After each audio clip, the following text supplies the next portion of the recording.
تو پھر قرآن کا فلسفہ شہادت کیا ہے؟ اور جیسا کہ میں نے کہا حدیث میں یہ لفظ استعمال ہوا ہے مقتول فی سبیل اللہ کے لیے، تو اس کا ربط کیا ہے؟ یہی در حقیقت دو کوسچنز ہیں کہ جن پر میں اس وقت گفتگو کروں گا، اور میں کہاں سے شروع کرنا چاہتا ہوں؟ سب سے پہلے لفظ شہادت کا لغوی مفہوم کیا ہے اسے سمجھیے، یہ کہاں سے بنا ہے؟ شہد یشہدو، موجود ہونا، حاضر ہونا، اس سے کیا بنتا ہے؟ اس میں فاعل شاہد، شاہد و غائب، جو موجود نہیں ہے وہ غائب ہے، جو موجود ہے وہ شاہد ہے۔ شہد یشہد شہودن و شہادتن، اس کے معنی کیا ہے؟ موجود ہونا۔ البتہ اس میں پھر اضافی مفہوم دو پیدا ہوئے۔ ظاہر بات ہے کہ اگر کوئی کہیں حادثہ ہوا ہے، کوئی وقوعہ پیش آیا ہے، کوئی قتل ہوا ہے، کچھ اور ہوا ہے، تو گواہی اسی کی معتبر ہوگی جو وہاں موجود تھا، آن دی اسپاٹ، آئی وٹنس۔ لہذا یہاں سے اس کے اندر گواہی کا مفہوم آ گیا، شاہد، گواہ۔ اور ایک اور دوسری بات، آپ کسی مشکل میں ہیں، کوئی آپ کو تکلیف پہنچا رہا ہے، کوئی آپ کو مار رہا ہے، تو آپ کے دوست ہیں، آپ کے ساتھی ہیں، لیکن موجود ہوں تو مدد کریں گے نا۔ اس لیے شہادت کا ایک مفہوم مدد کا بھی ہو گیا۔ یہ دو اضافی مفہوم ہیں۔ قرآن مجید میں اس دوسرے مفہوم میں سورہ بقرہ کے تیسرے رکوع میں فرمایا وَإِن كُنتُمْ فِي رَيْبٍ مِّمَّا نَزَّلْنَا عَلَىٰ عَبْدِنَا فَأْتُوا بِسُورَةٍ مِّن مِّثْلِهِ وَادْعُوا شُهَدَاءَكُم مِّن دُونِ اللَّهِ إِن كُنتُمْ صَادِقِينَ۔ اور اے لوگو، اگر تمہیں فی الواقع کوئی شک ہے کہ یہ کلام جو ہم نے اپنے نبی، اپنے بندے محمد پر اتارا ہے صلی اللہ علیہ وسلم، یہ ہمارا کلام نہیں ہے بلکہ اس کا اپنا کلام ہے، تو تم اس جیسی ایک صورت بنا کر لے آؤ اور اپنے سارے مددگاروں کو بلا لو۔ تمہارے ہاں بڑے بڑے خطیب ہیں، ادیب ہیں، شاعر ہیں، پھر یہ کہ کاہنوں کے موکل ہیں، جنات، وہ انہیں کلام سکھاتے تھے، پڑھاتے تھے، سب کو بلا لو، اللہ کے سوا جو بھی مددگار ہوں۔ وَادْعُوا شُهَدَاءَكُم مِّن دُونِ اللَّهِ إِن كُنتُمْ صَادِقِينَ، اگر سچے ہو تو اس چیلنج کو قبول کرو۔ تو یہاں معنی کیا ہوئے؟ گواہ کے نہیں بلکہ مددگار کے۔ اسی طرح سورہ فتح میں فرمایا هو الذی ارسل رسولہ بالہدی ودین الحق لیظہرہ علی الدین کلہ وکفی باللہ شہیدا۔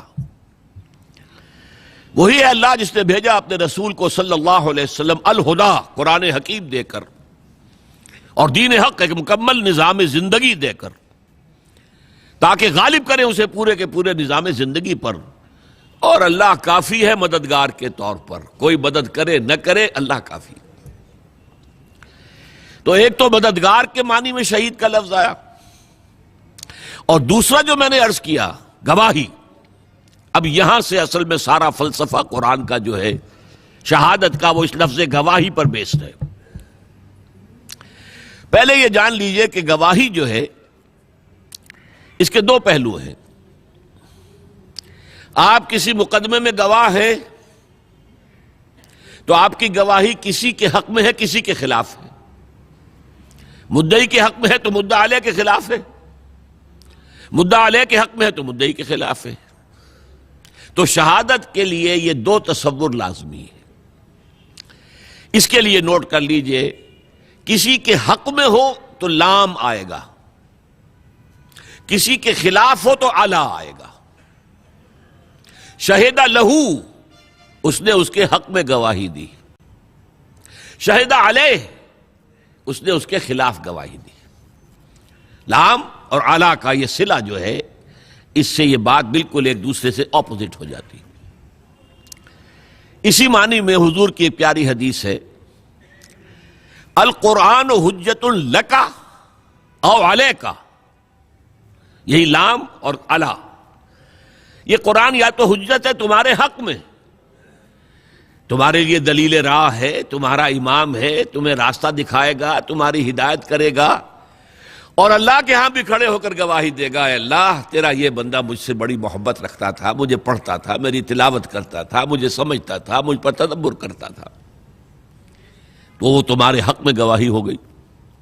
او علیکا، یا تمہارے خلاف، اے اللہ یہ بدبخت کہتا تھا کہ میں مانتا ہوں قرآن کو، اور مجھے پڑھتا تک نہیں تھا، اس نے کبھی مجھے کھول کر نہیں دیکھا، اور پڑھتا تھا تو بغیر سمجھے پڑھتا تھا، اور کچھ سمجھ بھی لیتا تھا تو عمل نہیں کرتا تھا۔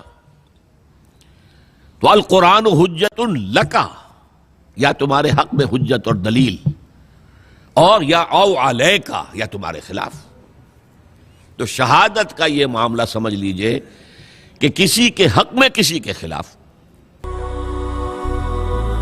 هي الحلقات تحفظني بآيات من القرآن، هي الحلقات تملأني بحب المصطفى العدنان، هي الحلقات تحفظني